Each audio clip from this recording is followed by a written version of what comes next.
तुम्हाला माहिती आहे का, 51 शक्तिपीठांपैकी 3.5 शक्तिपीठ हे आपल्या महाराष्ट्रात आहे. एकदा राजा दक्षाने भव्य यज्ञ समारंभाचं आयोजन केलं आणि त्या यज्ञ समारंभात सती आणि महादेवांना निमंत्रण दिलं नव्हतं.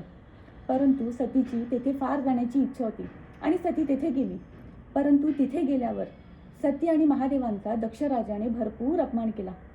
तो अपमान सतीला सहन झाला नाही आणि तिने यज्ञाच्या अग्नीत स्वतःचा बळी दिला. जेव्हा महादेवांना ही गोष्ट कळली तेव्हा महादेवाने रौद्ररूप धारण केलं आणि सतीचं निर्जीव पडलेलं शरीर आपल्या हातात धरून संपूर्ण जगभरात तांडव केलं. त्यावेळी महादेवांना शांत करण्यासाठी भगवान विष्णूने सुदर्शन चक्राने सतीच्या शरीराचे तुकडे केले.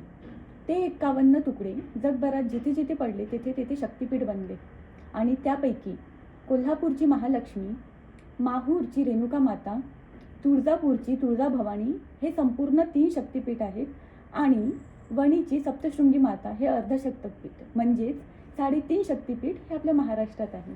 तुम्हाला ही गोष्ट माहिती होती का? कमेंट करून नक्की सांगा.